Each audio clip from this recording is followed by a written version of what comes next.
بسم الله الرحمن الرحيم إنا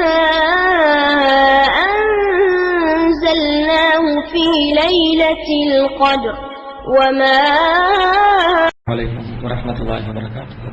கண்ணியத்திற்குரிய எல்லாம் வல்ல அல்லாஹ்வின் நல்லடியார்களே, நரகத்திற்கு அஞ்சு கொள்ளுங்கள் என்ற இந்த தொடரை நிறைவு செய்ய வேண்டிய இறுதி நாளில் இருக்கிறோம்.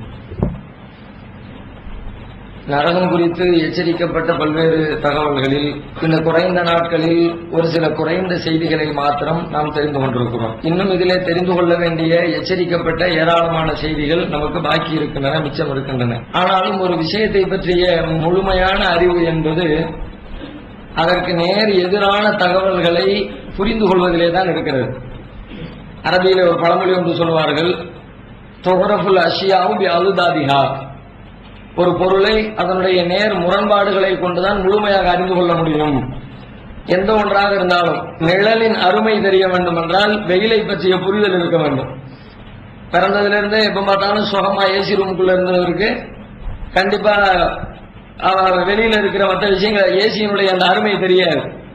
வெளியில போயிட்டு வந்தா தான், 2 நாளைக்கு வெயில நின்று வெந்துட்டு வந்தா தான் எவ்வளவு சுகமா இருக்கிறது ஏசி. ஏசிய முழுமையா தெரிஞ்சவர் கூட ஏசியை பற்றி முழுமையா தெரியணும்னா அவர் வெயில பற்றி தெரிஞ்சால்தான் அது தெரிந்து கொள்ள முடியும். இப்படி எல்லா விஷயங்களுக்குமே அதனுடைய எதிர்மறையான செய்திகள் என்ன என்பதை அறிந்து கொள்வதன் வழியாகத்தான் அந்த விஷயத்தினுடைய ஆழம் நமக்கு பிடிபடும். அந்த அடிப்படையிலே நரகத்திற்கு அஞ்ச வேண்டும் என்றால் நரகம் என்றால் என்னவென்று தெரிய வேண்டும். அது குறித்த தகவல்களை பார்த்திருக்கிறோம். நரகத்தினுடைய கடுமை நமக்கு விளங்கி இருக்க வேண்டும். அதை பற்றிய பல விஷயங்களை தெரிந்திருக்கிறோம். அதே நேரத்திலே நரகத்திற்கு எதிர்மறையாக இருக்கிற சுவனம் என்றால் என்ன, அதை பற்றியும் தெரிந்து கொள்ள வேண்டும். அதை பற்றிய அறிவுதான் இதை பற்றிய முழுமையான பயத்தை தரும். அவ்வளவு இன்பத்தை இழக்கப் போகிறோமா, இவ்வளவு பெரிய சுவனத்தை நாம் இழக்கப் போகிறோமா என்று சுவனத்தினுடைய இன்பங்களை இனிக்க இனிக்க யார் தெரிந்து கொள்கிறார்களோ அதுவும் ஒரு வகையில நரகத்தின் மீது அச்சத்தை ஏற்படுத்துவதற்கு, இந்த சுவனத்தை இழந்துவிடக் கூடாது என்ற எண்ணத்தை ஏற்படுத்துவதற்கு ஒரு போதுமான செய்தியாக இருக்கும். அந்த அடிப்படையில் இன்றைக்கு இறுதியாக நாம் சுவர்க்கத்தை குறித்து மார்க்கம் சொல்லி இருக்கிற சில செய்திகளை தெரிந்து கொள்ள இருக்கிறோம். சுவர்க்கம் என்று சொன்னதாக இருந்தால் நாளை மறுமையில அல்லாஹ் அந்த நீதிமன்ற விசாரணையின் பொழுது விசாரணைகள் நடைபெற்று அது நிறைவுக்கு வருகிற அந்த கட்டங்களில் மக்கள் எல்லாம் அலைமோதுவார்கள்.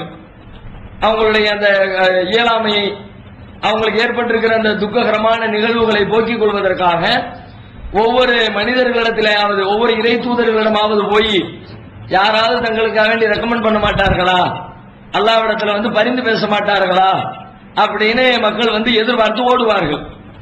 அதுல முதலாக ஆதம் அலைஹிஸ்ஸலாம் அவர்களிடத்துல போய் மக்கள் எல்லாம் சொல்லுவார்கள், அந்த அபுல் பஷர், நீங்கள் தான் மனித குலத்தினுடைய தந்தையாக இருக்கிறீர்கள்.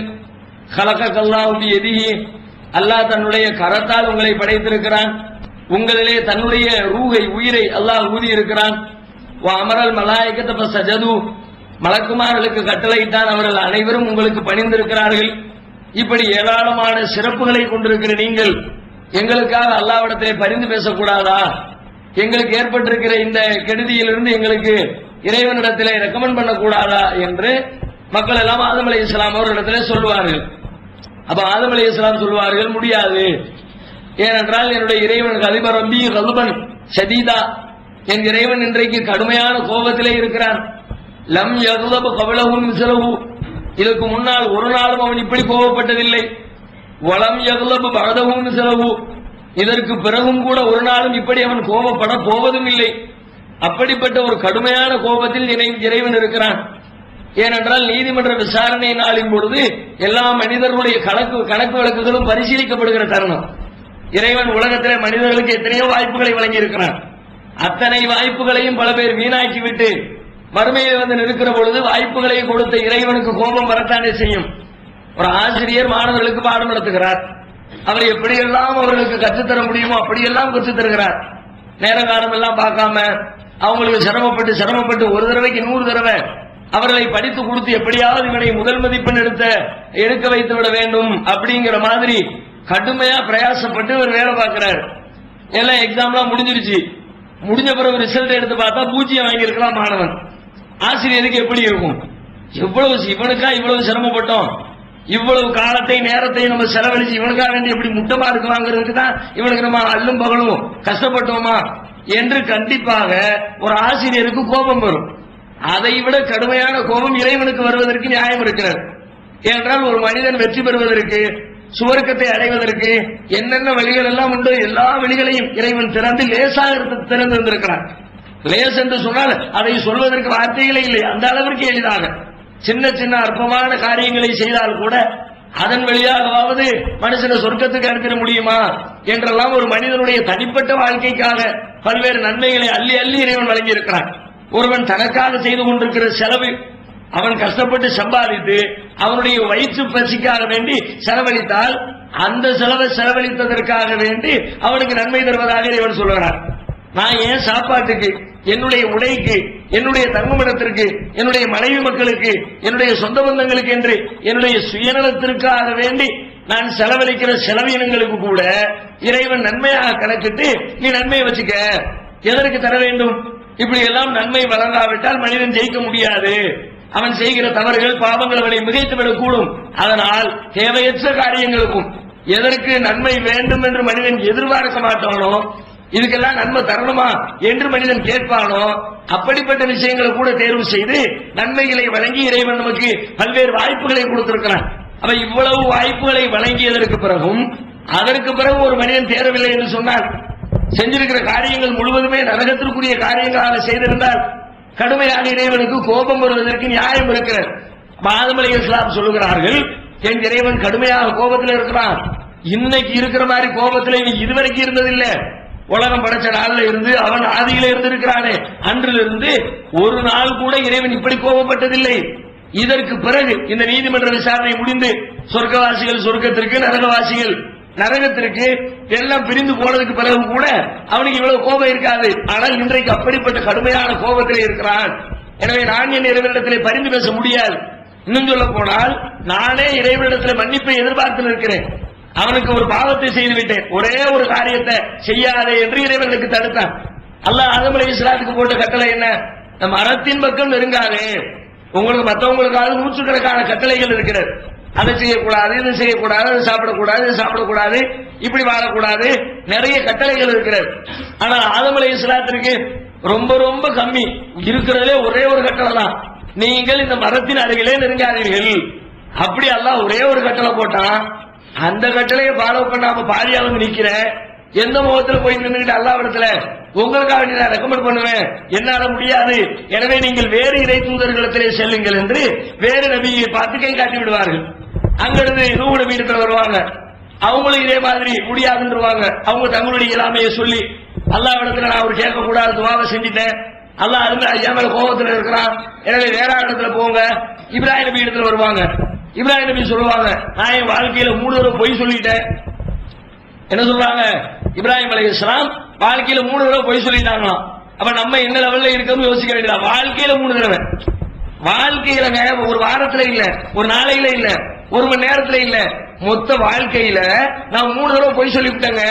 நம்ம எவ்வளவு பொய் சொல்ல போறோம்னு தெரியல, எவ்வளவு பொய் சொல்லி இருக்கணும் தெரியல, எவ்வளவு போய் சொல்ல போறோம்னு தெரியல, அவ்வளவு வாடு செய்து கொண்டிருக்கிறோம். அப்படி சொல்லி இப்ராஹிம் அலைஹிஸ்ஸலாமும் கையை விரிச்சிருவாங்க. ஏன் லெவல் என்னன்னு தெரியல, வேற ஆள்கிட்ட போங்க. ஈசா நபி, மூசா நபி பல பேருக்கு போய் பார்த்து விட்டு கடைசியில நபிகள் நாயகம் ஸல்லல்லாஹு அலைஹி வஸல்லம் அவர்களிடத்துல மக்கள் எல்லாம் வருவார்கள். நீங்க எங்களுக்காண்டி பரிந்து பேசுங்கள். நபி ஸல்லல்லாஹு அலைஹி வஸல்லம் அவர்கள் எழுந்து சென்று அல்லாஹ்வுடைய அரிசிக்கு கீழே போய் இறைவனுக்கு முன்னால் சஜிதாவிலே விழுவார்கள். நீண்ட நெடிய நேரம் சஜிதாவிலே இருப்பார்கள். ரசூலுல்லாஹ் சொல்கிறார்கள், இறைவன் எவ்வளவு நேரம் நான் சுஜூதிலே இருக்க வேண்டும் என்று விரும்புகிறானோ, நிர்ணயித்திருக்கிறானோ, அவ்வளவு நேரம் சுஜூதிலே இருந்து அவனை புகழ்ந்து கொண்டே இருப்பேன், தஸ்பீஹ் செய்து கொண்டே இருப்பேன். ஒரு குறிப்பிட்ட நேரத்திற்கு பிறகு அல்லாஹ் சொல்லுவான், யா முஹம்மத் இர்ஃபா ராஸக, உங்களுடைய தலையை உயர்த்துங்கள், வஷ்ஃபா துஷஃபா, நீங்கள் பரிந்துரை செய்யுங்கள், உங்களின் பரிந்துரை ஏற்றுக்கொள்ளப்படும் என்று இறைவன் சொல்லுவான். உடனே நபி ஸல்லல்லாஹு அலைஹி வஸல்லம் எழுந்து பரிந்துரைப்பார்கள். என்ன பரிந்துரைப்பார்கள்? யா ரப்பி உம்மத்தி, யா ரப்பி உம்மத்தி, யா ரப்பி உம்மத்தி. வேற ஒண்ணும் கிடையாது. யாரெல்லாம் இவங்க நல்லவங்க, அவங்க எல்லாம் பெரிய ஆட்களே, நல்ல எனக்கு தெரிஞ்சு அப்படியெல்லாம் வேற எதுவும் பேச முடியாது. நபிகள் நாயகம் பரிந்துரை செய்வார்கள், யா ரப்பி உம்மத்தி, யா ரப்பி உம்மத்தி, யா அல்லாஹ் என்னுடைய சமுதாயத்தவர்கள், என்னுடைய சமுதாயத்தவர்கள் என்னுடைய சமுதாயத்தவர்கள் இதையே திரும்ப திரும்ப சொல்லிக் கொண்டிருப்பார்கள். அப்ப அல்லாஹ் சொல்லுவான், அதுகில் மின் உம்மத்திக்க மல்லா ஹிசாப் அலைஹிம், முகம்மதே உங்களுடைய சமூகத்திலே கேள்வி கணக்கு கேட்கப்படாத நிலையிலே இருக்கிற மக்களை அழைத்துக் கொண்டு நீர் சொர்க்கத்திற்குள்ளே நுழைவீராக. மினல் பாபில் ஐமணி மின் அபுவாபில் ஜன்னா, சுவர்க்கத்தின் வாசல்களில் வலதுபுறத்திலே இருக்கிற ஒரு வாசல் வழியாக கேள்வி கணக்கு கேட்கப்படாத உன் சமூகத்திலே இருக்கிற மக்களை அழைத்துக் கொண்டு நீர் நுழைவீராக என்று நபிகளாருக்கு இறைவன் கட்டளை பிறப்பிப்பார். ரசூல் ஸல்லல்லாஹு அலைஹி வஸல்லம் படையை கிளப்பி கொண்டு புறப்படுவார்கள் சொர்க்கத்திற்கு. நபி ஸல்லல்லாஹு அலைஹி வஸல்லம் அவர்கள் தான் முதலாக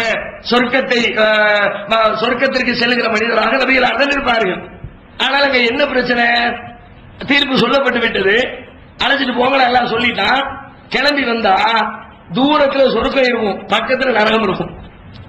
நரகத்தை கிராஸ் பண்ணி தான் சொர்க்கத்துக்கு போகணும். பைமின்கும் இல்லா வாரிதுஹா, அல்லாஹ் குர்ஆன்ல சொல்றான், கானாலா ரப்பிக ஹத்மம் மக்லியா, அந்த நரகத்தை கடக்காமல் யாரும் சொர்க்கத்திற்கு வர முடியாது. இது இறைவன் விதித்து வைத்திருக்கிற ஒரு நடத்தப்பட வேண்டிய ஒரு தீர்ப்பு. இது கண்டிப்பா நடந்தே தீரும். எல்லா மனிதர்களும் நரகத்தை கடந்துதான் சொர்க்கத்திற்கு வருவார்கள். இப்ப வழியில சொர்க்கத்தை தாண்டி நரகத்துக்கு செல்ல வேண்டும். அதுக்காண்டி நல்ல மக்கள் விட முடியுமா? நல்லடியார்கள் கேள்விகளுக்கு கேட்கப்படாத அளவிற்கு ரொம்ப உயர்ந்தவர்கள், அவர்களுக்கு தலைமையேற்று நபிகள் நாயகம் ஸல்லல்லாஹு அலைஹி வஸல்லம் அவர்கள் இத்தனை பேரும் நரகத்தை கடக்க வேண்டும் என்று சொன்னால் நரகத்தில் உழுந்து கிராஸ் பண்ண முடியுமா? அது அவர்களுக்கு பெரிய தண்டனையா போயிருமே. அப்ப இறைவன் என்ன செய்வான்? பைதுரபு சிராத், ஒரு பெரிய பாலம் கொண்டு வந்து அமைக்கப்படும். நரகத்திற்கு மேலே பாலம் போடப்படும். அதிகமான கொக்கிகளால் அந்த பாலம் அமைக்கப்பட்டிருக்கும். அதன் மீது மக்கள் ஏறி நடப்பார்கள். நபி அவர்களுடைய தலைமையிலே அத்தனை பேரும் கடந்து அந்த பாலத்திலே நடந்து, சில பேர் மின்னல் வேகத்தை நபிகளார் சொல்கிறார்கள், எல்லா மனிதர்களும் சொர்க்கத்துக்கு வருகிற அத்தனை பேருமே நரகத்தை கடந்துதான் வருவார்கள். சில பேர் மின்னல் வேகத்தில் கிடப்பார்கள், சில பேர் சாதாரணமாக நடந்து வருவார்கள், சில பேர் தவழ்ந்து வருவார்கள். இப்படி ஒவ்வொருவரும் அவருடைய தகுதிக்கு தந்தார் போல அந்த பாலத்தை கடப்பார்கள். நபி அவர்கள் கடந்து விட்டார்கள்.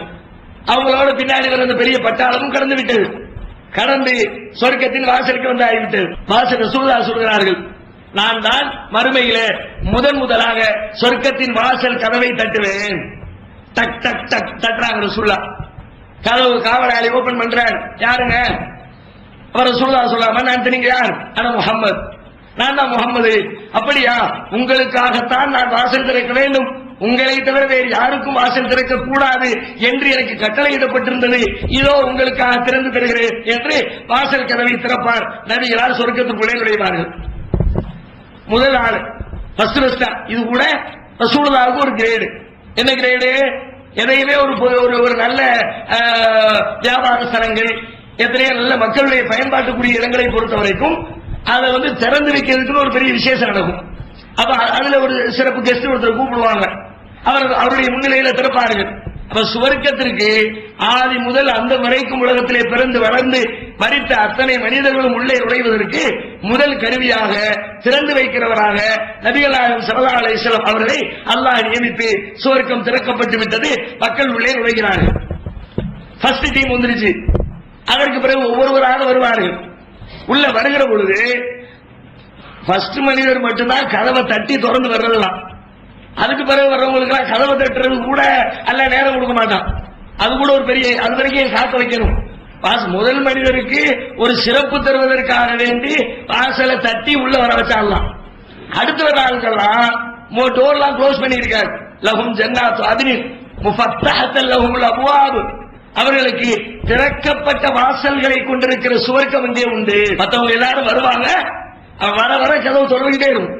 போய் நின்று கதவை தட்டி பூட்டை திறந்து சாவியை போட்டு அந்த பஞ்சாயத்து வேலை கிடையாது. வர இப்ப மனுஷனே கண்டுபிடிச்சிட்டானே. மனிதர்களே எத்தனையோ இடங்களுக்கு, வியாபார ஸ்தலங்களுக்கு கதவுகளை போட்டு க்ளோஸ் செய்து வைத்திருக்கிறார்கள். நாம போறோம், தானா திறந்துரு, போய் நின்று கதவு திறக்க வேண்டிய தேவையில்லை. அப்படி இன்றைக்கு மனிதர்களை கண்டுபிடித்திருக்கிற காலத்துல இறைவன் இதைவிட எத்தனை பெரிய டெக்னாலஜியில் அந்த தொழில்நுட்பத்தில் அந்த சொர்க்கத்தின் கதவுகளை வைத்திருப்பாங்க. கதவு திறக்கப்படும், மக்கள் வருவார்கள். வாசலிலே அவர்களை வரவேற்பதற்காக வரவேற்புக்கு ஆட்களை இறைவன் நிறுத்தி வைத்திருப்பார். இறைவன் அழகின்னு சொல்லுகிறார், ஒசி கல்லதீன் அத்தகௌ ரப்பஹும் இலல் ஜன்னதி சுமரா, இறைவனை அஞ்சிய மக்கள் அவர்கள் கூட்டம் கூட்டமாக சொர்க்கத்தின் பால் ஓட்டி கொண்டு வரப்படுவார்கள், அழைத்துக் கொண்டு வரப்படுவார்கள். ஹத்தா இரா ஜாவுஹா, ஃபுத்திஹத் அபுவாபுஹா வகால லஹும் கஸனத்துஹா ஸலாமுன் அலைக்கும் திபுத்துன் ஃபதுகுலூஹா காலிதீன். அவர்கள் வாசலுக்கு அருகிலே வந்தவுடன் வாசல் கதவுகள் திறந்து கொள்ளும். வாசலின் காவலாளிகள் சொல்வார்கள், சலாமுன் அலைக்கும், உங்கள் மீது சாந்தி உண்டாகட்டும், திபுத்தும், மகிழ்ச்சியை சந்தோஷத்தை பெற்றுக் கொள்ளுங்கள், ஃபதுகுலூஹா காலிதீன், உள்ளே நுழையுங்கள், மகிழ்ச்சியாக சந்தோஷமாக நிரந்தரமாக தங்கி இருக்கிற விதத்தில் சொர்க்கத்திற்குள்ளே நுழையுங்கள் என்று சொல்லி காவலாளி அவர்களை வரவேற்று உள்ளே அனுப்புகிறார். உள்ளுக்குள்ளே வருகிறார்கள். உள்ளே வந்தவுடனே உள்ளே வந்தால் உள்ளுக்குள்ள அவர்கள் வருகிற வாசலை பற்றி நபிகளார் சொல்கிறார்கள். சொர்க்கத்திற்கு அன்றைக்கு 8 வாசல்கள் உண்டு. சமானியத் அபுவாபின், சொர்க்கத்திற்கு 8 வாயில்கள் உண்டு. அதில் 4 வாயில்களின் பெயர் சொல்லப்பட்டிருக்கிறது. 4 வாசலுக்குரிய பெயர் சொல்லப்படல. அதுல 4 வாசல் பாபுர் ரய்யான், நோன்பாளிகளுக்காக தயாரிக்கப்பட்டிருக்கிற ஒரு வாயில். பாபு சதகா, தான தர்மங்களை அதிகம் செய்தவருக்காக தயாரிக்கப்பட்டிருக்கிற ஒரு வாசல். பாபு சலாத், அதிகமாக தொழுகையில் ஈடுபட்டவருக்கான ஒரு வாசல். பாபுல் ஜிஹாத், அற போராட்டத்திலே இறைவனின் பாதையிலே ஜிஹாதிலே ஈடுபட்டவருக்கு அவருக்கு ஒரு வாசல். தொழுகைக்கு ஒரு வாசல், நோன்புக்கு ஒரு வாசல், தான தர்மங்களுக்கு ஒரு வாசல், போராளிக்கு ஒரு வாசல் என்று 4 வாசல்களுடைய பெயர் சொல்லப்பட்டிருக்கிறது. ஆனா 8 வாசல் இருக்கும். நபி ஸல்லல்லாஹு அலைஹி வஸல்லம் சொல்கிறார்கள், இப்படி யார் யாரெல்லாம் தொழுகையிலே ஈடுபாடு காட்டினார்களோ அவர்களை அல்லாஹ் அந்த தொழுகையின் வாசல் வழியாக அழைப்பான், கௌரவிக்கப்படுவார்கள். இந்த மாதிரி ஒண்ணு சொல்லிக்கொண்டே வருகிறார்கள். அப்போ அபூபக்கர் சித்திக் ரலியல்லாஹு அன்ஹு கேட்கிறார்கள், அல்லாஹ்வுடைய தூதரே, ஃபஹல் துஆ அஹதுன், அங்க அந்த அந்த அந்த லிஸ்ட்ல யாராவது ஒருத்தர் மின் தில்கல் அபுவாபி குல்லிஹா, இருக்கிற எல்லா வாசல் வழியாகும் இங்க வாங்க இங்க வாங்க இங்க வாங்க கூடுவாங்களா? அவர் வாசலுக்குள்ள போகிறாருன்னா சும்மா போக மாட்டாரு. அங்க இருக்கிற மலக்குமார்கள் அழைப்பார்கள். அவர்களை வரவேற்று கண்ணியப்படுத்தி நல்ல வார்த்தைகளை சொல்லி, அப்படி வாங்க, உங்களை வெயிட் பண்ணிட்டு இருந்தோம், நீங்க செஞ்ச வேலைக்குரிய கூலி இது, அல்லாஹ் உங்களுக்காண்டி பெரிய சொர்க்கத்தை தயாரித்து வச்சிருக்கிறான், அப்படி எல்லாம் பயங்கரமான நல்ல வார்த்தைகளை சொல்லி அப்படித்தான் அழைப்பார்கள். அப்ப அபூபக்கர் கேட்கிறார்கள், இத்தனை வாசல் வழியாகவும் வாருங்கள் வாருங்கள் என்று அழைக்கப்படுகிற யாரும் இருப்பார்களா? நபிகளார் சொல்கிறார்கள், ஆமாம், கண்டிப்பாக பல பேர் இருப்பார்கள். அர்ஜு அந்த கூடமினும், நான் விரும்புகிறேன், நான் எதிர்பார்க்கிறேன், அபூபக்கரே நீங்களும் அவர்களில் ஒருவராக இருப்பீர்கள் என்று நான் விரும்புகிறேன், நான் ஆதரவு வைக்கிறேன்.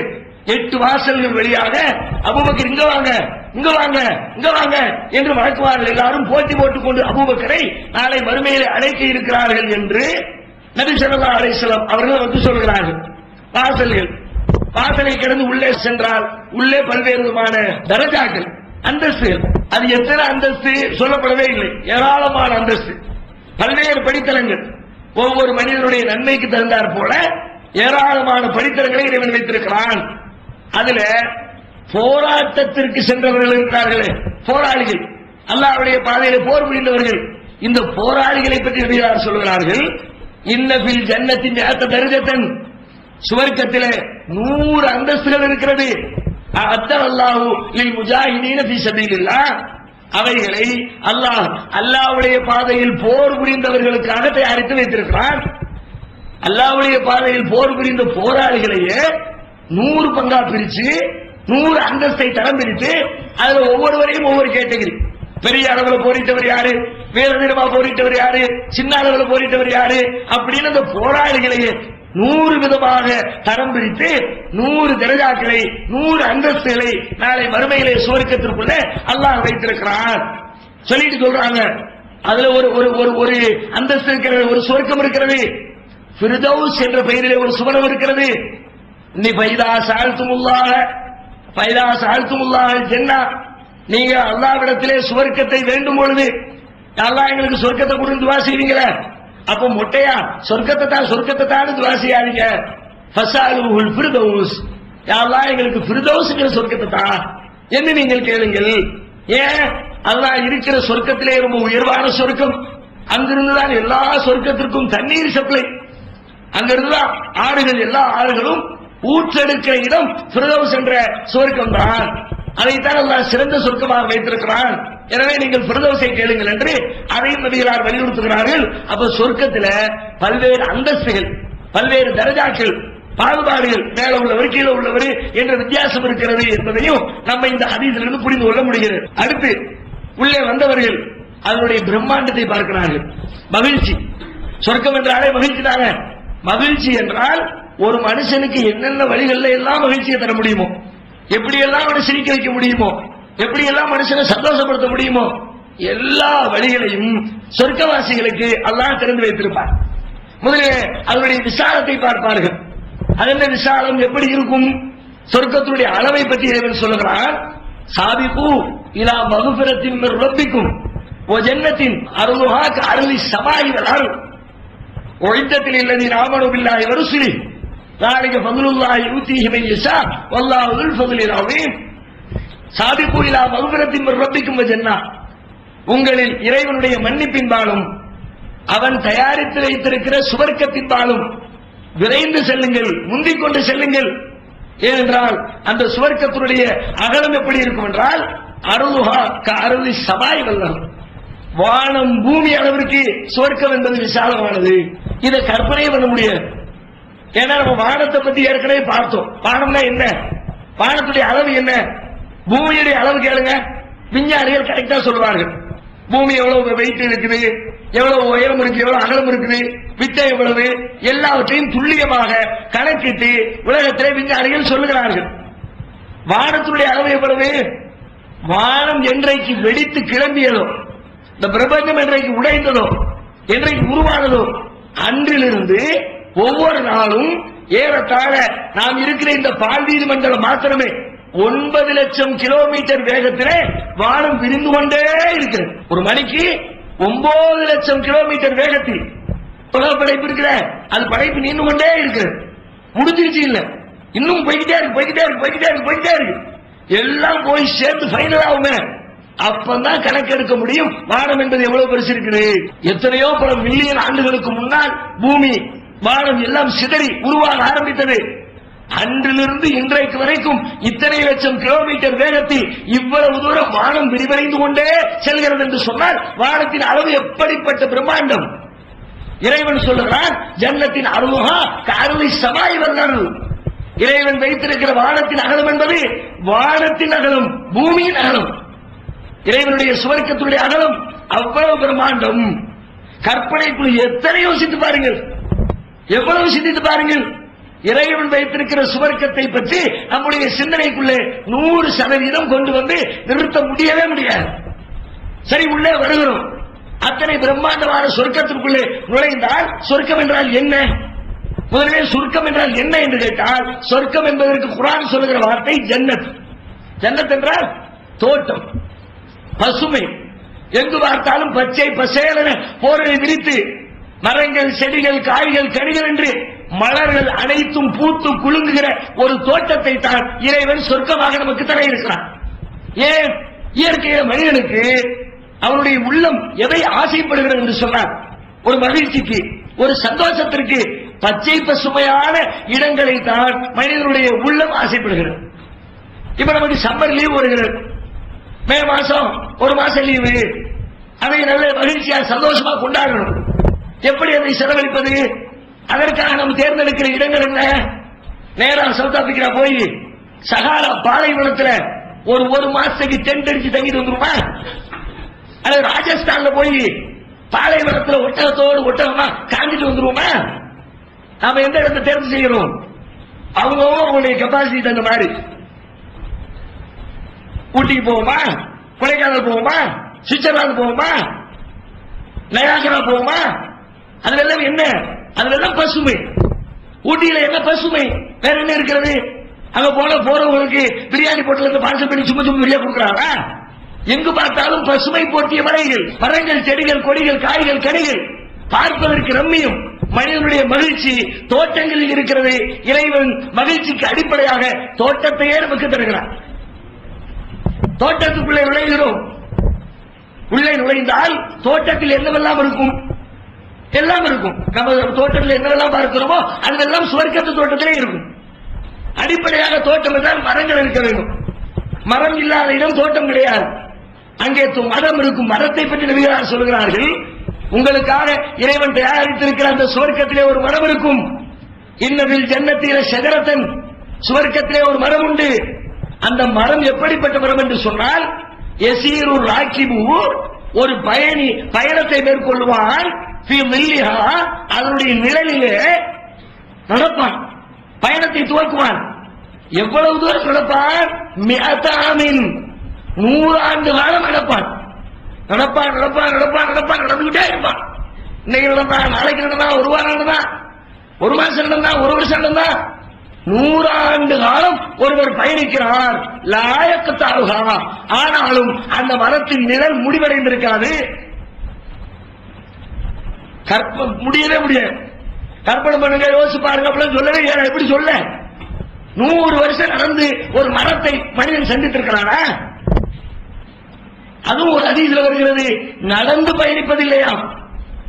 நல்ல திரகாத்திரமான ஒரு வீரன், நல்ல திரகாத்திரமான ஒரு குதிரையில ஏறி வேகமாக குதிரையிலே பயணம் செய்தாலும், 100 ஆண்டு காலம் பயணம் செய்தாலும் அந்த மரத்தின் நிழல் முடிவடைந்திருக்காது. அப்படிப்பட்ட பிரம்மாண்டமான மரம் உங்களுக்காக சொர்க்கத்திலே இருக்கிறது. பார்க்க பார்க்க இன்பம். ஒரு 100 அடி உயரத்தில் ஒரு மரத்தை பார்த்தாலே இப்படி பார்த்து நிக்கிறோம். சில ஏரியாக்கள் போய் நான் இருக்குது, அல்லாஹ் எப்படி படைச்சிருக்கான் பாரு, எவ்வளவு ஹைட்ல இருக்குது பாரு. ஒரு 100 அடி 200 அடியில இருக்கிற ஒரு மரத்தை பார்த்து பிரமிக்கிற மனிதனுக்கு 100 ஆண்டு கால பயண தொலைவிற்கு நீண்டு கிடைக்கிற ஒரு மரத்தை பார்த்தால் எப்படி இருக்கும்? அதிசயித்து நிற்பான். சரி, அந்த மரங்கள் வளர்வதற்கு மணல் வேண்டுமே, மண் வேண்டுமே. மண் என்ன? நம்ம ஊர்ல மண் இருக்கிறது. என்ன மண்ணு? செம்மண் இருக்கு, களிமண் இருக்கு, கரிசல் மண் இருக்கு, ஆத்து மண் இருக்கு, கடல் மண் இருக்கு, சாக்கடை மண் இருக்கு, புழுதி மண் இருக்கு. மறுமையிலே இறைவன் சுவர்க்கத்திலே அந்த மரங்களை வளர்ப்பதற்கு அங்கேயும் மண் வைத்திருப்பான். நபிகளார் சொல்லுகிறார்கள், துராபுஹா அல் மிஸ்கு, அந்த மண் என்பது கஸ்தூரியாக இருக்கும். கம கம கம கம. இந்த மண்ணல்லி மூஞ்சில வீசுனா, ஊர்ல இருக்க மண்ணல்லி வீசுனா அவ்வளவுதான். நான் பேய அவன இவன மூஞ்சில மண்ணல்லி வீசிட்டாப்பா. ஒருத்தனை திட்டுறதுக்கு கூட அப்படிதான் சொல்றோம், மூஞ்சில மண்ணல்லி வீசுடா. மறுமையில அந்த மண்ணை அள்ளி வீசினால் மனிதன் அழகிலே ஜொலிக்க ஆரம்பித்து விடுவார். எந்த அளவிற்கு என்று சொன்னால், ஒரு உதாரணம் கூட நபிகளார் சொல்லுகிறார்கள். அங்கே ஜோடியர்களாக வாழ்க்கை நடத்துகிற அந்த வாழ்க்கையில ஒரு அங்கேயும் கடை வீதிகள் எல்லாம் உண்டு, வியாபார ஸ்தலங்கள் எல்லாம் உண்டு. கடை வீதி என்னைக்கு ஒரு காலம் கேட்டா ஃப்ரைடே தான், வெள்ளிக்கிழமை தான். பெரும்பாலும் நம்ம ஆட்கள் வெள்ளிக்கிழமை கடை வைக்கிறாங்க. சொர்க்கத்துல வெள்ளிக்கிழமை கடையை திறந்துருவாங்க. வியாபார ஸ்தலம். வீட்டுல மனைவிகளை விட்டுட்டு அந்த கடை வீதிக்கு வருவாங்க. நபிகளார் சொல்லுகிறாங்க, வெள்ளிக்கிழமையில வந்தா வெள்ளிக்கிழமை அன்னைக்கு எல்லாம் காத்து அனுப்புவோம். காத்து சுரட்டி அடிக்கும். அடிச்சா நம்ம ஊர்ல காத்து அடிச்சதுன்னா நல்ல வெள்ள வெள்ளேன்னு ட்ரெஸ் போட்டுட்டு வருவாரு.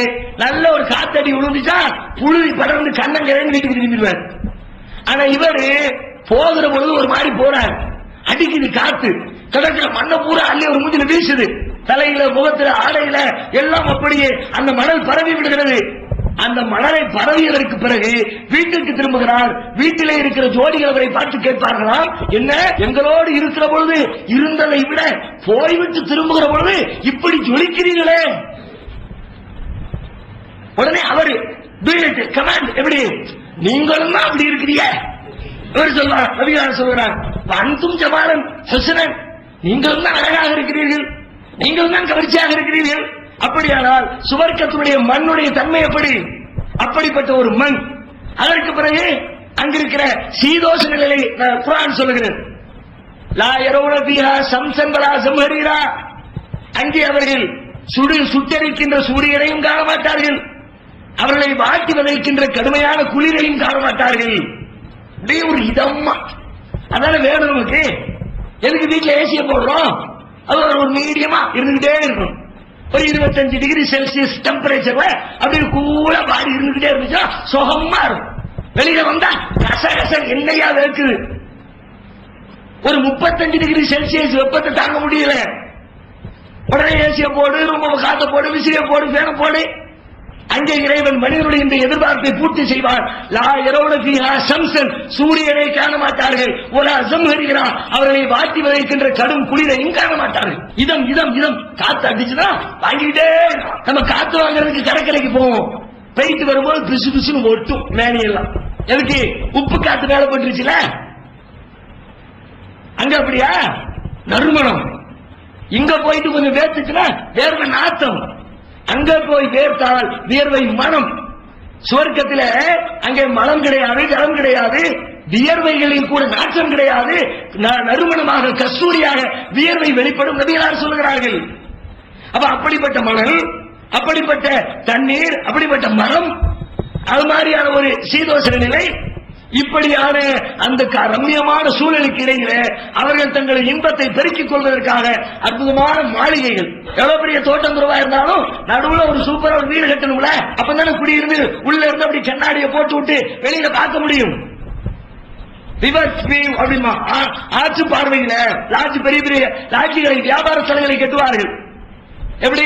இங்க இருந்து பார்த்தா இந்த மரங்கள் எல்லாம் தெரியும், இங்க இருந்து பார்த்தால் மலைகள் எல்லாம் தெரியும், இங்க இருந்து பார்த்தால் ஆறுகள் எல்லாம் தெரியும். அப்படிப்பட்ட இடத்தை தேர்வு செய்து அங்கே கட்டிடங்களை கட்டி பார்ப்பதற்கு வசதியாக பால்கனிகளை, கண்ணாடி ஜன்னல்களை இன்றைக்கு வியாபாரிகள் உருவாக்குவதை போல இறைவன் கட்டி வைப்பான். அங்கிருந்து அவர்கள் அந்த சுவர்க்கத்தை ரசிப்பதற்காக இறைவன் சொல்லுகிறான், லாக்கினில் ரத்தகௌ ரப்பஹும் லஹும் குரஃபும் ஃபௌகிஹா ஒகுரஃபும் மபனியத்தும், அவர்களுக்கு அங்கே கட்டிடங்கள் உண்டு. எப்படிப்பட்ட கட்டிடம் தெரியுமா? மாளிகைக்கு மேல் மாளிகையாக எழுப்பப்பட்டிருக்கிற கட்டிடங்கள், ஒண்ணுக்கு மேல ஒண்ணு, மேல மேல மேல மேல சூப்பரா. இன்றைக்கு தான், இந்த காலத்தில் உள்ளவர்களுக்கு தான் மாளிகைகளுக்கு மேல் மாளிகை என்றால் அர்த்தம் விளங்குகிறது. நபிகளார் காலத்துல வீட்டுக்கு மேல வீடுனாலும் புரிஞ்சிருக்காரு. எப்படி வீட்டுக்கு மேல வீடு இருக்கும் யோசிச்சு பாருங்க. வீட்டுக்கு மேல வீடு இருக்கும் அன்னைக்கு சொன்னா தெரியுமா?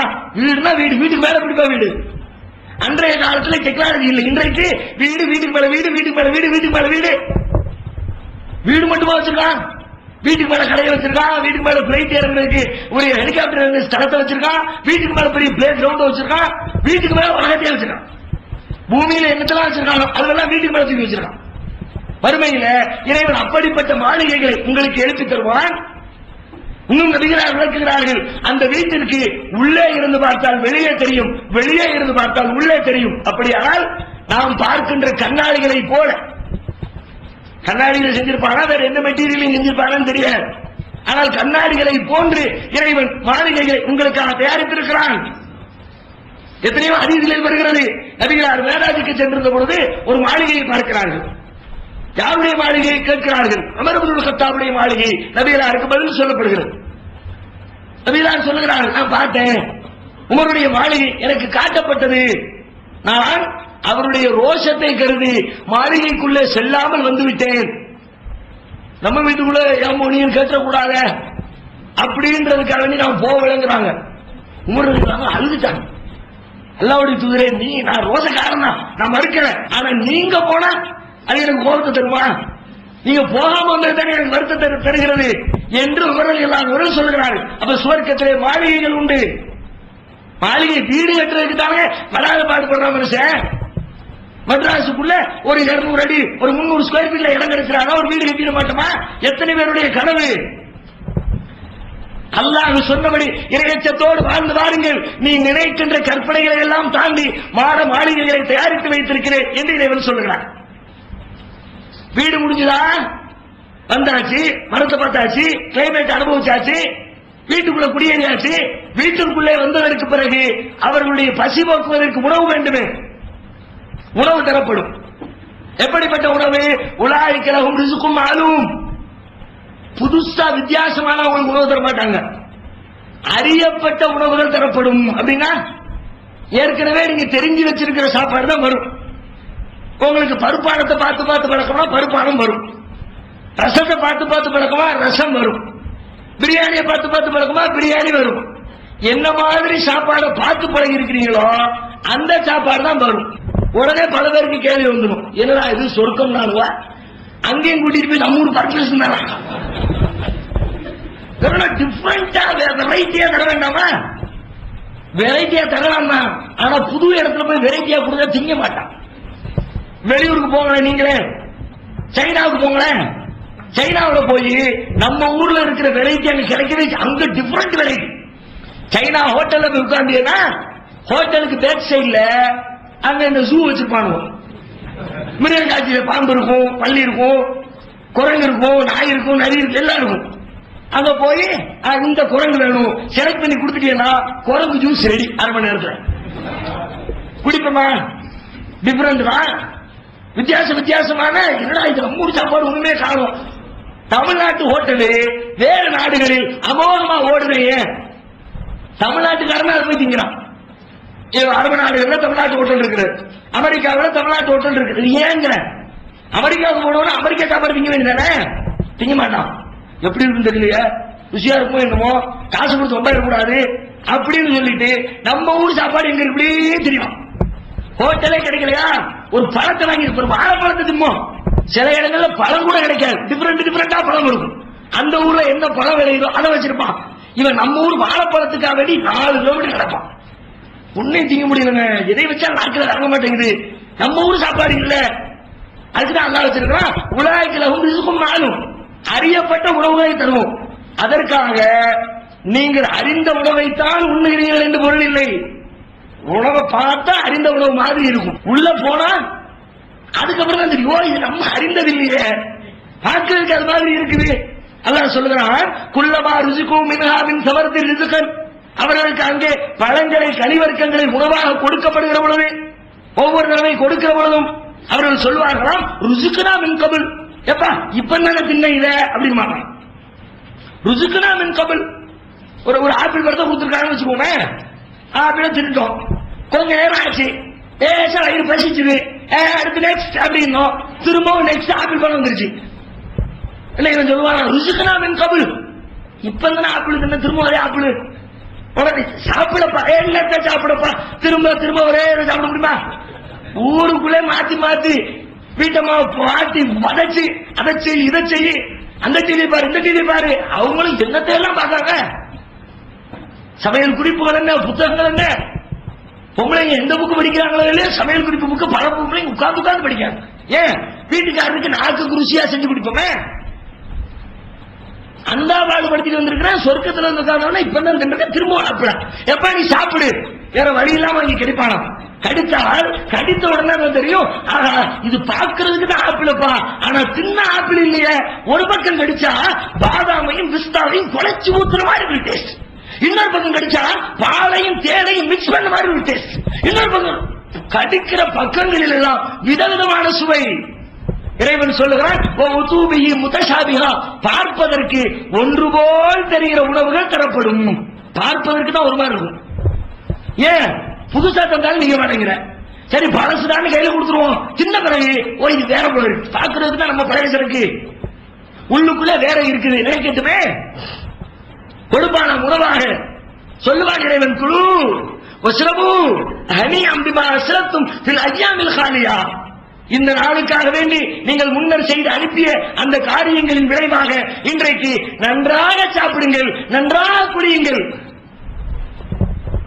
மனம் விரும்புகிற அனைத்தையும் சாப்பிடு சொல்லிட்டு இன்னும் சொல்லுகிறான் உக்குலுஹா தாயிமுன் ஒபில்லுஹா. அந்த சாப்பாடு கூட ஏதோ ஒரு நாளைக்கு நல்ல சாப்பாடு போடுவாங்க, அடுத்த நாளைக்கு அவ்வளவுதான் அப்படி நினைக்காத. உக்குலுஹா தாயிமுன், அந்த உணவு நிரந்தரமான உணவு, அது போகவே போகாது, சாப்பிட்டுக்கிட்டே இருக்கணும். நபிகளார் கூட சொன்னார்கள், ஒரு தடவை சூரிய கிரகண தொழுகை நடத்துறாங்க, தொழுகிட்டே இருக்கும்போது திடீர்னு சொல்ல என்ன பண்றாங்க, அப்படிங்கிறாங்க, எனக்கோ பிடிக்க போகும்ல அப்படிங்கிறாங்க, வந்துடுறாங்க. இன்னும் கொஞ்ச நேரம் ஆகுது, இப்படியே பேக்ல பின்னாடி யாரோ அடிக்க வந்து அப்படி பின்னாடி போகுமே அது மாதிரி இப்படியே போறாங்க. தொழுதெல்லாம் முடிஞ்சிருச்சு. சஹாபாக்கள் கேட்கிறாங்க, அல்லாஹ்வுடைய தூதரே என்ன இன்னைக்கு எனக்கோ பிடிக்க ஓடுனீங்களே தொழுகை என்ன? நபிகளார் சொல்லுகிறார்கள், நான் தொழுது கொண்டிருக்கிற பொழுது இன்னி உரீத்துல் ஜன்னா, சுவர்க்கம் எனக்கு எடுத்து காட்டப்பட்டது, அந்த சுவர்க்கத்தின் பல குலைகள் எனது கண்களுக்கு முன்னால் காட்டப்பட்டது. நான் நினைச்சேன் எட்டி ஒரு குலையை பிடிச்சிட்டா, அதான் எட்டி எடுக்க போனேன், நான் மட்டும் பிடிச்சிருந்தேன் வளவு அகல்துகு, அதை நான் பிடித்திருந்தால் அகல் தும்மா பக்கயத்தி துன்யா, உலகம் உள்ளளவிற்கும் அந்த பழத்தை நீங்கள் சாப்பிட்டுக் கொண்டே இருந்திருப்பீர்கள். அந்த சொர்க்கத்து உணவு என்பது அது தற்காலிக உணவு அல்ல, நிரந்தர உணவு. ஒரே ஒரு பழம் இருந்தாலும் வாழ்நாள் முழுக்க இருக்கும், சாப்பிட சாப்பிட அல்ல அல்ல குறையாத அமுதமானமாக உள்ளிருந்து வந்து கொண்டே இருக்கும். அப்படிப்பட்ட உணவு அங்கே உணவுக்கு பிறகு பானம் வேண்டுமே, தண்ணீர். சுபஹானல்லாஹ், இறைவன் வர்ணிக்கிற அந்த பானத்தின் வர்ணனைகள். தீவனத்தின் மீது ஆசையே இல்லை என்ற துறவிகளுக்கு கூட நாக்கிலே எச்சிலை வடிய வைக்கும். தண்ணீரை பற்றி வர்ணிக்கிறார். அங்கே உங்களுக்கு தண்ணீர் எப்படிப்பட்ட தண்ணீர்? விதவிதமாக பல்வேறு கோணங்களில். இன்னல் அபரார யஷ்ரபூன மின் கல்சின் கான மிஸாஜுஹா காஃபூரா. நல்லவர்கள் அழகழகான குவளைகளில் இருந்து பருகுவார்கள். எப்படிப்பட்ட நீர் தெரியுமா? மிஸாஜுஹா காஃபூரா.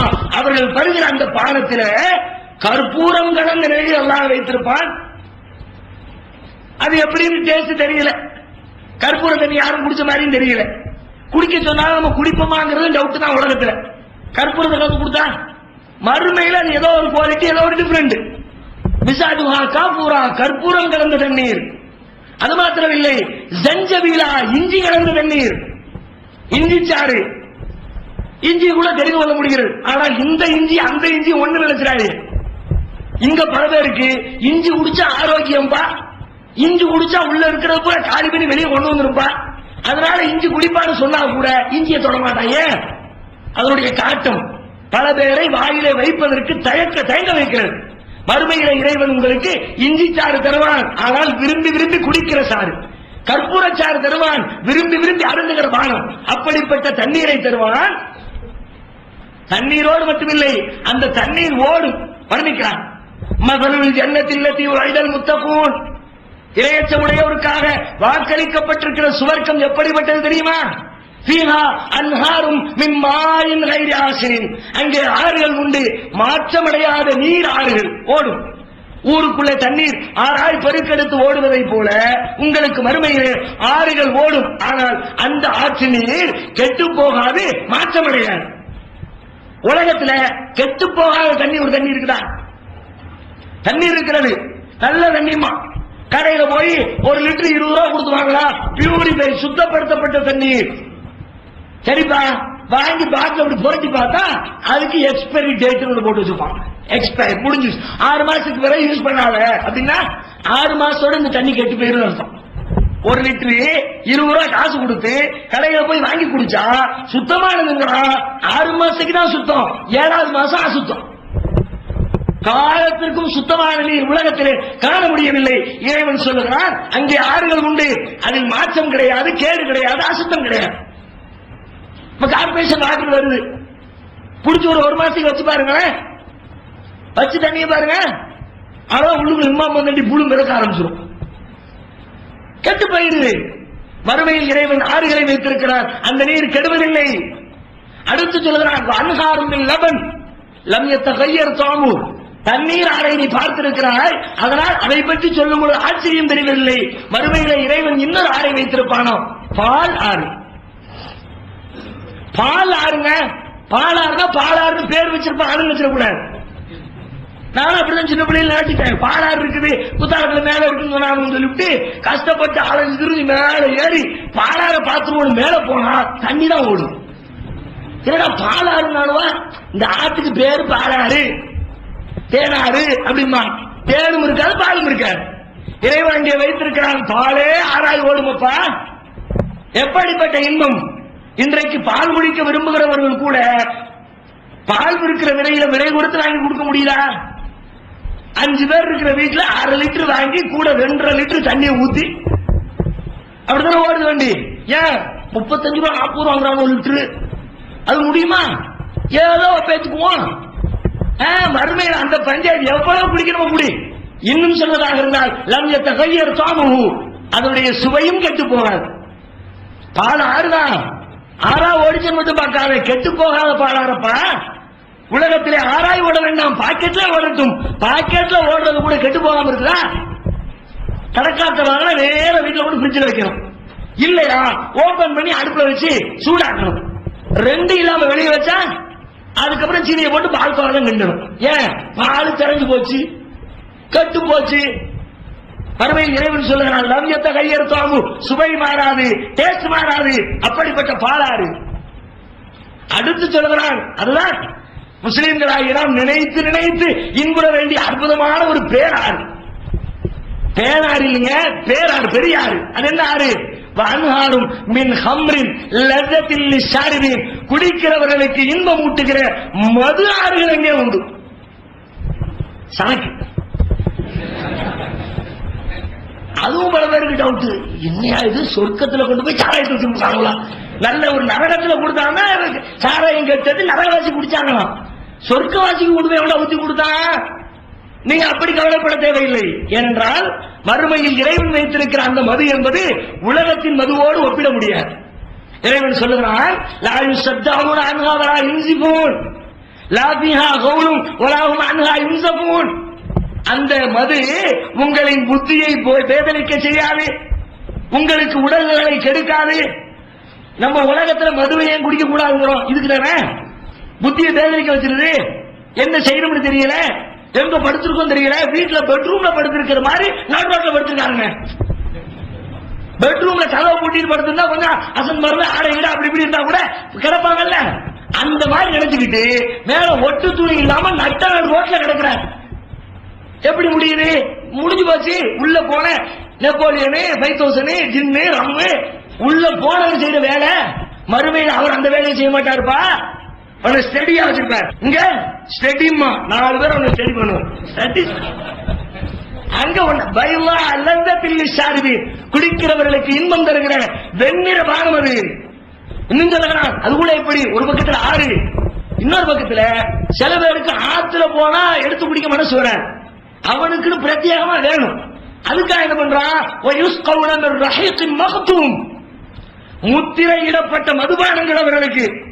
சீல பிடிக்கவே இல்லப்பா, நீ தான் ஓபன் பண்ற. டவுட் இருக்கும் பல பேர், குடியாரங்களை கேட்டா தெரியும் நினைக்கிறேன். ஓபன் பண்ணிட்டா சரக்கு வேற எதுவும் கலந்துருப்பாங்களோ, தண்ணி நீ ஊத்திருப்பானோ, வேற குறைஞ்ச குவாலிட்டியை கூடுதல் குவாலிட்டியோட மிக்ஸ் பண்ணிருப்பானோ அப்படின்னு டவுட் வரும்ல. வயுஸ்கவுனத்தின் மகத்துவம், முத்திரையிடப்பட்ட மதுபானம் இங்கே நீ தான் ஓபனே பண்ணுவ. கிதாபும் மிஸ்கு, அந்த முத்திரை கூட கஸ்தூரி. எண்ணத்துல எல்லாம் பாக்குறாங்க, சின்ன சின்னதே பாக்குறான். சில பேர் வீடுகளுக்கு போனா ஆச்சரியமா பார்ப்பாங்க, இதை பார்த்து பார்த்து கட்டியிருக்காரு, செல்ஃப பார்த்து கட்டிப்பாரு, அதை பார்த்து இதை பார்த்து ஒன்னையும் பார்த்து பார்த்து கட்டி யாரு சொல்லுவாங்களே, அது மாதிரி இறைவன் நமக்கான சொர்க்கத்தை பார்த்து பார்த்து தயாரித்ததை போல முத்திரை இடப்பட்ட மது, அதன் முத்திரை கூட கஸ்தூரி. சொல்லிட்டு சொல்றான், முதனாபிசும், போட்டி போடுகிறவன் இதுல போட்டி போடு. சரக்குக்கு போட்டி போடுறல, அந்த சரக்குக்கு போடுறான். அது மாதிரி குவாலிட்டி கிடைக்குமா உனக்கு? அடுத்து சொல்லுகிறான், அன்ஹாருமின் அஸலின் முஸஃபா, தேனாறுகள் உண்டு. அதற்கு சொல்லுகிற அடைமொழி தூய்மையான தேனார். தேன் ஆராய் ஓடும். அது எப்படியா? தூய்மையா. இன்னைக்கு உலகத்துல தூய தேனை பார்த்திருக்குமா? தூய தேனும் 1008 வர்ணனையை சொல்லுவான். எது தூய தேவை இன்னைக்கு வரைக்கும் எவனாலும் கண்டுபிடிச்சிருக்காங்கன்னு தெரியும். ஒவ்வொருத்தரும் ஒவ்வொரு இறக்காங்க. நல்ல தேவை என்னப்பா, தண்ணியில விட்டு பாருப்பா, கரையிலே கிடையாது, நேரம் போய் தொம்முன்னு முட்டுங்கீழ, அதுதான் தூய்மை பாரு. இன்னொருத்தர் நெருப்ப பத்த வச்சு பாரு, நின்று எரி, அதான் பாரு. அதை விட இந்த மலைவாழ் மக்கள் நடிக்கிறவர்கள் அவன் சொல்லுவான் பாத்தீங்களா, சூப்பர் உதாரணம் சொல்லுவான். ஒண்ணுமே இல்லைங்க, ஈ எறும்பெல்லாம் செத்து கிடக்குறான், அதான் தூய்மை தேவை. அவன் என்ன பண்ணுவான், எடுத்தா சக்கரை பாவாது இது எல்லாத்தையும் கலக்கி ஊத்திட்டு ஒரு 10-20 எறும்பு எல்லாத்தையும் முடிச்சு சாப்பிடுச்சு உள்ள போட்டு அப்படி மழை தேன் அங்க இருந்து குடிச்சு வந்திருக்கான். பாரு எத்தனை ஈ கிடக்கு. ஈய பார்த்து வாங்குறவன் இருக்கிறான், எறும்பை பார்த்து வாங்குறவன் இருக்கிறான். ஆனாலும் உண்மையான தேனா இல்லையா தெரியல. இறைவன் சொல்லுகிறான், வஅன்ஹாருமின் அஸலின் முஸஃபா, அங்கே உங்களுக்கு தூய்மையான தேனாறுகள் உண்டப்பா. இன்னைக்கு தேன் சாப்பிட நினைக்கிறவங்க கூட 50 மில்லிக்கு கூட வாங்குறானா, 100 மில்லிக்கு கூட வாங்குறானா? ஏன்?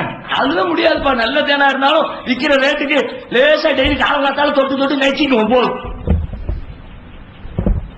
நீர் இறைவன் தருகிற பானம் அப்படி இன்னைக்கு நமக்கு வர்ணிக்கிறான். அவ்வளவுதான். இவற்றை எல்லாம் நமக்கு பரிமாறுவதற்கு இளமை மாறாத சிறுவர்கள் சொல்லுகிறான் இறைவன். யதூஃபு அலைஹிம் வில்தானும் முகல்லதூன், உங்களை சுற்றி சுற்றி இளமை மாறாத சிறுவர்கள் எப்படி வருவாங்கன்னா, கைகள்ல கோப்பைகள், கோப்பைகளில் மதுபானங்கள் தூக்கி கொண்டு வருவார்கள். அவங்களை பார்த்தா லுஅலுஅம் மன்சூரா, நீங்க அப்படி தூரத்துல இருந்து பாப்பீங்க, உங்களுடைய சின்னஞ்சிறு பணியாளர்கள் ஓடுவார்களே, எப்படி இருக்கும் தெரியுமா? லுஅலுஅம் மன்சூரா, சிதறவிடப்பட்ட முத்துக்களை போல. ஒரு நல்ல பளிங்கு தரை, வெள்ளை விளையார் என்று ஒரு மூட்டை நிறைய முத்துக்கள் அப்படி உதறி விடுங்க, சல சல சல சல சல ஓடுங்க. அதே போல உங்களுக்கு பணியாற்றுகிற அந்த சிறுவர்கள் இருப்பார்கள். அப்படிப்பட்ட ஒரு நிலை. அடுத்து என்ன மேலும் அவ்வளவுதானா? அதோட விட்டா கூட மனுஷனுக்கு இன்பம் இருக்காது.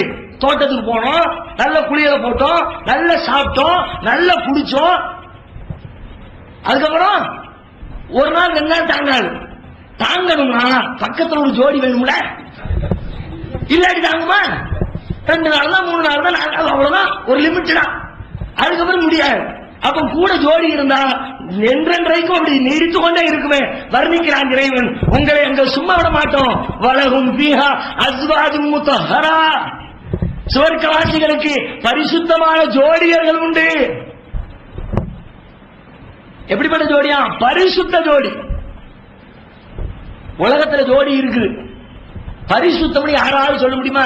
நாத்தம் தான், அழுக்கு தான், கப்பு தான். எனக்கு தூய்மையான ஜோடி வேணும்னா நீ கட்டையில போற வரைக்கும் கட்ட பிரம்மச்சாரியா தான் இருக்கும். முடியாது. எங்க இருக்கு? பொம்பளைக்கு ஆம்பளை ஜோடி கிடையாது, ஆம்பளைக்கு பொம்பளை ஜோடி கிடையாது. அசுத்தம் இல்லாத மனிதன் உண்டா? நாச்சமற்ற மனிதன் உண்டா? அதுலயும் சில பேருடைய வியர்வை வாழ்வு கடும் கொடுமையா இருக்கும். அப்படிப்பட்ட ஜோடிகளுக்கு இடையில மறுமையில் இறைவன் தருவான வலகும் பீஹா அஸ்வாஜும் முத்தஹரா, பரிசுத்த ஜோடியர்கள். அதையும் வர்ணிக்கிறான், சும்மா விடல. ஏன்னா மனுஷனுக்கு உலகத்துல ரொம்ப பெரிய மைண்ட் டார்ச்சர் அதுதான் இருக்கு. ஜோடி தேர்வுல, ஜோடி பஞ்சாயத்துல சிக்கல் நிறைய வருதுல, அந்த பிரச்சனையை தவிர்த்து கொள்ள முடியல. இறைவன் அதற்காகவே மனிதனுக்கு பல்வேறு செய்திகளை சொல்லுகிறான். அந்த ஜோடி எப்படின்றத மட்டும் தெரிஞ்சுக்கிட்ட உலகத்துல அனாவசியமா எல்லை மீறி இன்னொரு ஜோடியை தேட மாட்டேன். எப்படிப்பட்ட ஜோடி? கண்ண உண்ண பயவும் மக்குனூன், பாதுகாக்கப்பட்ட வெண் முட்டைகளை போன்ற ஜோடி. ஒரு நைன்னு சொல்லுவோம்ல, அவங்கதான் எப்படி இருப்பாங்களா? பாதுகாக்கப்பட்ட வெண் முட்டைகள். உலகத்துல எத்தனையோ நிறத்தை பார்த்திருக்கிறோங்க. கருப்பு கலர் மனுஷனை பார்த்திருக்கோம், வெள்ளை கலர் மனுஷனை பார்த்திருக்கோம், சிவப்பு கலர் மனுஷனை பார்த்திருக்கோம். முட்டை நிறத்தை என்ன பார்த்திருக்கோமா? முட்டையை போல எப்படி இருக்கும் மறுமையில போனாலும் தெரியும். யோசிச்சு பார்த்தாலும் ஐடியாவுக்கு வரமாட்டேங்குது. அதோட போச்சா, அவர்கள் எப்படி இருப்பார்கள் என்றால் பார்வைகள் எல்லாம் தாழ்ந்த நிலையில். பொதுவாக மனுஷனுக்கு அது பிடிக்கும். அவங்களுடைய ஜோடி வந்து பார்வை தாழ்கிறது என்று சொன்னால் ஏதோ கீழே குனிஞ்சு பார்க்கிறார் அர்த்தம் இல்ல, வெட்கத்தால் நாணத்தால் தலை குளிக்கிறார் என்று பொருள். பார்வை கீழே போச்சுன்னா எடுத்து இப்படி இப்படி நின்று பார்த்து வச்சுக்குவோம், அது ஒரு கவர்ச்சியோ அப்படிலாம் இருக்க. அப்படியே கீழே குனிஞ்சு காலால கோலம் போடணும். 2000 வருஷத்துக்கு முன்னாடி வள்ளுவ கிழவனாரு இதுக்காக வேண்டிய ஒரு அதிகாரமே எழுதி வச்சிருக்காங்க. 10 குறள் பார்க்கிறது சம்பந்தமாகவே. காமத்து பாடல் எடுத்து பார்த்தீங்கன்னா ஆம்பளை பொம்பளை காதலன் காதலி பார்ப்பார்களே, இந்த பார்வையை வர்ணித்து யான் நோக்கும் கால் நாம் பார்த்தா அவ கீழே பார்ப்பாளாம், நான் கீழே பார்த்தா அவ என்ன பார்த்து மெல்லகும் லேசா புன்னகைப்பாள். என்னமா வர்ணிச்சிருக்காரு இந்த பார்வைய. வேற மாதிரி கற்பனை பண்றாங்க, அவர் வேற மாதிரி இருந்திருப்பார் போல இருக்கு. வள்ளுவர் எழுதியிருக்க எழுத்து எல்லாம் பார்த்தோம்னா அப்படி எழுதியிருக்காரு மனுஷன்.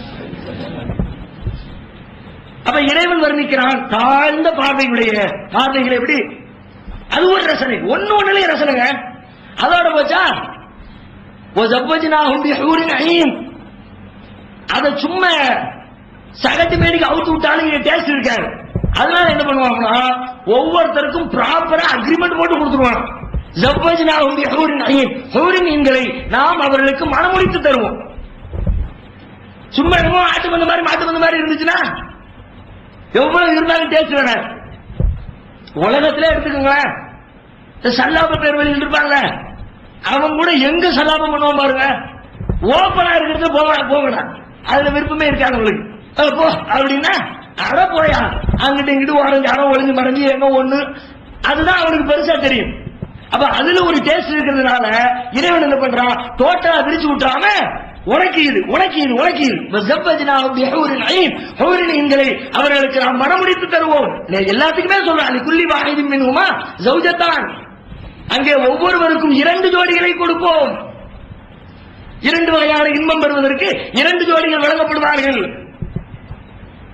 ரசூலுல்லாஹ் சொல்கிறார்கள், அவங்க எப்படி இருப்பாங்கன்னா ரெண்டு வர்ணனைகளை சொல்றாங்க. ஒண்ணு அவங்களுடைய பாடி அமைப்பு, உள்ளுக்குள்ள அவர்களுடைய உடலின் உள் பாகங்கள் எல்லாம் வெளியிலிருந்து பார்த்தாலே தெரிகிற விதத்தில், ஆடையை போட்டு மறைச்சு தெரிகிற அந்த லிஸ்ட் இல்ல. எப்படி இருக்குன்னா கண்ணாடி மாதிரி உடம்பு நடத்துங்க, உள்ளுக்குள்ள அப்படி நரம்பு போறதெல்லாம் தெரியுதுன்னா எப்படி சொல்லுவாங்கன்னா சுண்டி விட்டா ரத்தம் வரணுமாங்க. அப்ப இங்க உலகத்துல எவங்க சுண்டி விட்டா ரத்தம் வரணும்னா அழுக்கு பிடிச்ச நோய் பிடிச்ச உடம்புல அப்படிலாம் வரும். வேற யாருக்கு ரத்தம் வரும்? அங்க எப்படின்னா பார்த்தாலே தெரியும், அப்படி ஓடுற ரத்தம் நாடி நரம்பு எல்லாம் சொல்லிட்டு சொல்றாங்க. லவ் அன்ன இம்ராத்தம் மின் நிசாய் அகலில் ஜன்னா, சுவர்க்கத்து பெண்களில் ஒரே ஒரு பெண்மணி இத்தலாத்தில அருளி இந்த பூமியை எட்டி பார்த்தால் அல்லாத்மா பைனஹுமா, வானம் பூமி அவைக்கு இடைப்பட்ட அனைத்துமே அந்த வெளிச்சத்தால் ஒளிர ஆரம்பித்து விடும். எம்மா பரிசு பாருங்க எப்படி ஜோடி. வேணுமா வேண்டாமா கேள்விதான். வேண்டாம் யாராவது சொல்லுவோமா? வேணும். வேணும்னா என்ன செய்யணும்? அதைத்தான் முடிவெடுக்கணும். சில பேர் இப்படி எல்லாம் கேட்கிற ஆட்களா இருக்கிறாங்க. இல்லங்க நாங்க ரொம்ப குடும்பமா சந்தோஷமா புருஷன் முன்னாடி வாழ்றோம், மறுமையில இப்படியா போயிருவோமா? என் மனைவியோட இருப்பானா, என் கணவனோடு இருப்பானா? ஆசைலாம் நல்ல ஆசைதான்மா, இங்க இருக்க வரைக்கும் தான் அந்த ஆசை. அங்க போயாச்சுன்னா அட போமா நீ வேற டாப்ல இருக்கும் பொழுது கம்பேர் பண்ணி பாருங்க. ஆம்பளையா இருக்கட்டும் பொம்பளையா இருக்கட்டும், சில அம்மனி இப்ப சொல்லுவாங்க என் புருஷன் மாதிரி உண்டா, அந்த புருஷன் தெரிஞ்ச பிறகு சொல்லணும். அவ்வளவு இருக்குமா பொம்பளைங்க? அது இன்னொரு மேட்டரும் இருக்குது. இப்ப நம்ம சொல்லிட்டு மேட்டரை முடிச்சு வச்சுக்குவோம். அடுத்த கேள்வி அங்க இருந்து வரும். ஆம்பளைக்கு உண்டு ஆம்பளைக்கு உண்டு, எங்களுக்கு என்ன உங்களுக்கு உண்டுமா? இல்லன்னு இல்ல. இதே கேள்வி ரசூல்லா காலத்துல வந்துருச்சு. எப்ப பார்த்தா ஆம்பளைக்கு எது கிடைக்கும், ஆம்பளைக்கு கிடைக்கும், ஆம்பளைக்கு எது கிடைக்கும், பொம்பளைக்கு என்ன கிடைக்கும்? அல்லாஹ் வசனம் இறக்கலாம். இன்னல் முஸ்லிமீன வல் முஸ்லிமாத்தி வல் மூமினீன வல் மூமினாத்தி வல் கானித்தீன வல் கானித்தாத்தி வல் சாதிகீன வல் சாதிகாத், இப்படி ஒரு பெரிய பட்டியல். மூமினான ஆண்கள், மூமினான பெண்கள், நோன்பு வைத்த ஆண்கள், நோன்பு வைத்த பெண்கள், பணிவுள்ள ஆண்கள், பணிவுள்ள பெண்கள் சொல்லிட்டு அத்தல்லாஹ் உலகும் மகபிரத்தம் அஜ்ரன் அலீமா, அவர்கள் அனைவருக்கும் உரிய கூலி அல்லாஹ் வச்சிருக்கான். உங்களுக்கு ஆம்பளை ஜோடினா அவங்களுக்கு பொம்பளை ஜோடி, ரெண்டு பேருக்கும் உண்டு சொல்லுகிறான் இறைவன். அது மாத்திரமில்லை, அங்க மனிதனுடைய மகிழ்ச்சியில முக்கியமான மேட்டர் எங்க இருக்குன்னு கேட்டா, இந்த பொறாம பிடிச்ச புத்தி இருக்கு பத்தியா, அதுலதான் மனுஷன் சந்தோஷத்தை தொலைக்கிறது. பெரும்பாலும் நிம்மதியா வாழ்ந்துடலாம், அடுத்தவன் டெவலப் ஆகுறானே அதனாலே நிம்மதி கேட்டு போயிரு. இப்ப மறுமையில் அல்லாஹ் என்ன செய்வாங்கன்னா உள்ளத்துல இருந்து இந்த கசடை தான் முதலில் நீக்குவான். அவர்களுடைய உள்ளத்திலிருந்து நாம் பொறாமையை கலட்டி எடுத்து விடுவோம். பொறாமையே இருக்க பிறகு என்ன? பிறந்த பஞ்சாயத்து எப்படி சந்தோஷம்? பொறாமை இல்லாததுனால் சந்தோஷம். இப்படி ஏராளம் இன்னும் பல வர்ணனைகள் சுவர்க்கத்தை பற்றி பக்கம் பக்கமாக திருமறை குர்ஆனும் நபிகளாருடைய பொன்மொழிகளும் நமக்கு ஏராளமான செய்திகளை சொல்லிக் கொண்டே இருக்கின்றன. இவை அனைத்திற்கும் நபிகளார் ஒரு செய்தியை சொன்னார்கள். ஹுஜ்பத்தின் நார்பி ஷஹவாத் வ ஹுஜ்பத்தில் ஜன்னத் பில் மக்காரி. நரகம் என்பது இச்சைகளால் சூழப்பட்டிருக்கிறது. இச்சைகளால ரொம்ப விரும்புற மாதிரி ஆசைப்படுற மாதிரி விஷயங்கள் இருக்குது, அதால் நரகம் சூழப்பட்டிருக்கிறது. ஹுஜ்பத்தில் ஜன்னத் பில் மக்காரி, சுவர்க்கம் என்பது நீங்கள் வெறுக்கிற விஷயங்களால் சூழப்பட்டிருக்கிறது, சிரமமான விஷயங்களால். எதை சிரமம் நினைக்கிறீங்களோ, தொழுகை சிரமம் நினைக்கிறீங்களா, அதை செஞ்சா சொர்க்கம் போகலாம். நோன்பு சிரமம் நினைக்கிறீங்களா, அதை செஞ்சா சொர்க்கம் போகலாம். தர்மம் சிரமம் நினைக்கிறீங்களா, அதை செஞ்சா சொர்க்கம் போகலாம். விபச்சாரம் இனிமே நினைக்கிறீங்களா, அதை செஞ்சா நரகம் போகலாம். திருட்டு லேசு நினைக்கிறீங்களா, அதை செஞ்சா நரகம் போகலாம். இச்சை மனம் விரும்புகிற காரியங்களால் நரகமும், மனம் வெறுக்கிற சிரமப்படுகிற காரியங்களால் சொர்க்கமும் சூழப்பட்டிருக்கிறது என்று அண்ணல் பெருமகனார் நபிகள் நாயகம் ஸல்லல்லாஹு அலைஹி வஸல்லம் சொல்கிறார்கள். எனவே நாம நம்முடைய வாழ்க்கையில அந்த நரகத்திற்கு செல்லக்கூடாது. இத்தனை இன்பங்கள் கொட்டி கிடக்கிற சுவர்க்கத்தின் வாரிசுதாரர்களாக மாற வேண்டும் என்று சொன்னால் எதையெல்லாம் நமக்கு இறைவன் கற்றுத் தந்திருக்கிறாரோ அவைகளை நம்முடைய வாழ்வியலாக மாற்ற வேண்டும், அவைகளை நம்முடைய நடவடிக்கைகளில் கொண்டு வர வேண்டும். இத்தனை பெரிய இன்பத்தை தொலைத்த ஒரு துர்பாக்கியசாலியாக மறுமையில் நாம் நின்று விடக்கூடிய. இன்னும் சொல்ல போனால் மற்றவர்கள் இருக்கிறார்கள் என்றால் அது ஒரு விதம், ஆனால் நமக்கு இதுதான் உங்கள் கேள்வி, அதற்கு இதுதான் பதில், இதுதான் உங்களுக்கு உரிய பரிசு, இதில் தோற்றவருக்கு கிடைக்கிற தண்டனை என்று அனைத்துமே சொல்லப்பட்டு விட்டதற்கு பிறகும் கூட ஒருவர் நரகவாசியானால் அவரை விட இழப்புக்குரியவன் வேறு ஒருவனும் இருக்க மாட்டான். எனவே இந்த ரமதானுடைய மாதம் அற்புதமான புண்ணியங்களை நமக்கு கொண்டு வந்து சேர்க்கிற இந்த மாதத்தில் இறைவன் விதித்திருக்கிற கடமைகளை நிறைவேற்றி நரகத்திலிருந்து பாதுகாப்பை பெறுவதற்குரிய வேலைகளில் ஈடுபட வேண்டும். அதற்கு மிச்சம் இருக்கிற 10 நாட்கள் அதிலே சொல்லப்படுகிற செய்தி மிக மிக முக்கியமான செய்தி. மனிதனுடைய வாழ்க்கையில் அவனது பண்புகளை குண நலன்களை சரி செய்வதற்காக வேண்டி ஒரு தலைப்பை தேர்வு செய்து வைத்திருக்கிறார்கள். அந்த விஷயங்களை எல்லாம் முழுமையான கவனத்தில் உள்வாங்கிக் கொண்டு நல்ல முறையில் நல்ல முஸ்லீம்களாக வாழ்ந்து மரிப்பதற்கு முயற்சிக்க வேண்டும். அல்லாஹ் ரப்பல் ஆலமீன் நம் அனைவருக்கும் அதற்குரிய நல்லவர்களை தந்தருள் புரிவானாக. வாஹிரு தஅவானா அல்ஹம்துலில்லாஹி ரப்பில் ஆலமீன். அஸ்ஸலாமு அலைக்கும் வரஹ்மத்துல்லாஹி வபரகாத்துஹு.